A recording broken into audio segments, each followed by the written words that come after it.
You alright, lads? This is the GeordieJedi here. Today, we faced Crystal Palace at Selhurst Park.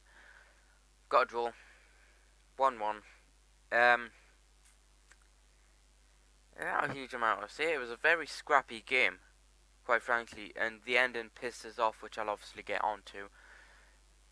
It was a very scrappy game. Neither side looked massively like scoring, but anyways, Carver, credit to him to begin with. He set up his team probably about right for me. Although what he'd done is he'd played a 4-2-3-1 with Cisse up front and Perez on, I believe, the right wing at first. Eventually it did change, which was weird. I don't know why he thought that would be a good idea. 4-4, there's nothing wrong with 4-4-2.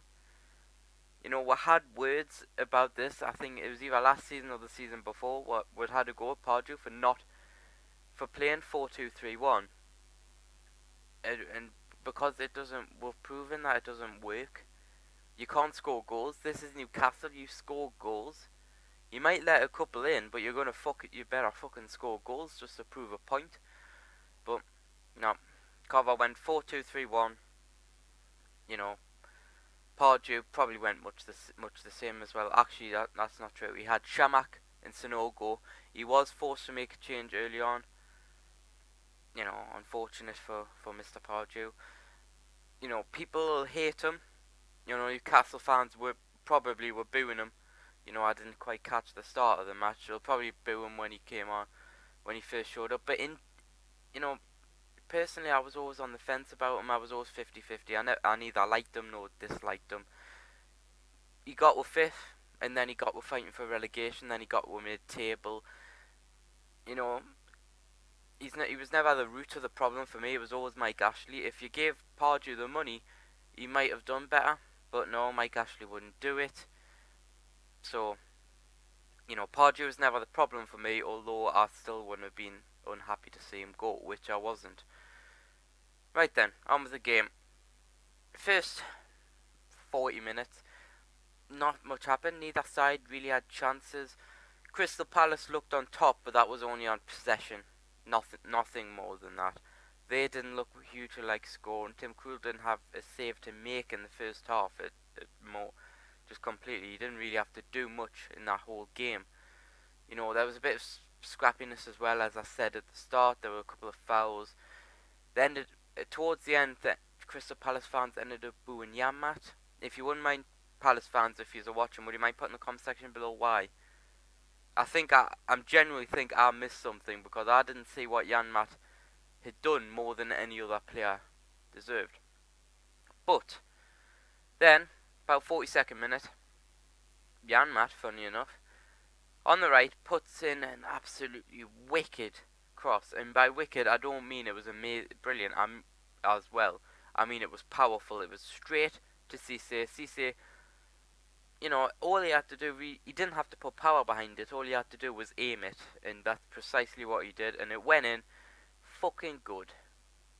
1-0. Neither side looked like scoring, and we were the first to do it. So we looked good. Then, half time. Apparently, while we were celebrating as well, Colaccini was hit by a coin from Crystal Palace fans.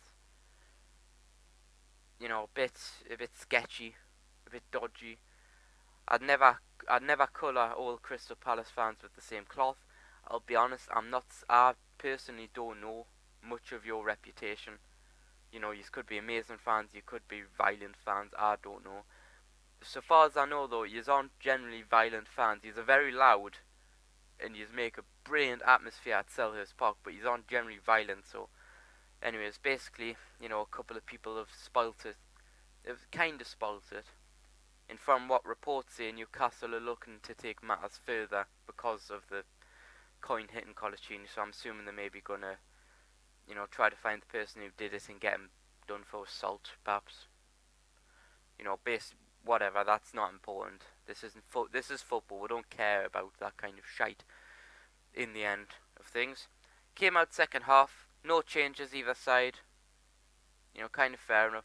Crystal Palace still looked like they had a chance, but we also looked like we were kind of comfortable. So, anyways, game went on. Now, personally, for me, about the 55th minute, I would have brought Anita on, maybe for Gouffran. You know, just to calm things down. Well, we're experimenting with Sissoko in the central of midfield. Guess what? It didn't work. I didn't think it would. Sissoko's become a right midfielder. He used to be a central midfielder. He's now become a right midfielder. And guess what? He does a bloody good job of it when he's on form. So I don't know why. Really why Carver thought it might have been a good idea. It didn't work.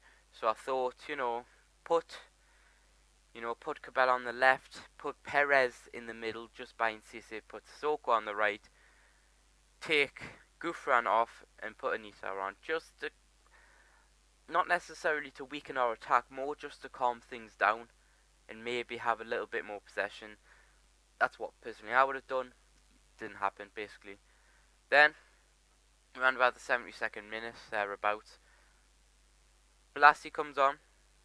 Not in the 72nd minute, a little bit earlier. Comes on, and similar goal almost to our goal in a sense. On the right midfield, he puts in a whipped cross, low down though, and Fraser Campbell slides in, times it perfectly, goes in to the left side of Krul. 1-1. In fairness, Crystal Palace fans, he's probably deserved it. I don't think he's deserved the win. I don't think we deserved the win. I thought we did not play well, and neither did you. But you slid in, you got to go. Fraser Campbell, of all people, ex-Mackham player. So, it's kind of what you have to live with. Anyways, ball goes in, 1-1. Good for yous. Then, still no changes straight away. But what John Carver starts to do is he starts to play really defensively, and this pisses me off. This is, don't get me wrong. At the start of the game, I'd have been happy with a point. But it was 1-1. We're Newcastle. We don't back off. It's not our style. We attack. It costs us our defence, but we attack. It's our style. But John Carver, first he brings a bead on for, I think Cisse, as I recall. Then he brings Dummett on. And then he brings a Riviere on for Perez. It sounded insane. It's not us. I don't like seeing it. Nobody likes seeing us back off and defend completely. In fairness, they nearly fucking made would pay for it as well. They end up getting a corner, goes in, falls to Hangeland. Your bloody lucky Krul was doing his fucking job. Probably the first save he's had to make, and he fucking pulled out a good one. And it goes behind, and it's just we don't like seeing it. We don't like seeing any team back off. It'll be the same for every other club in the world.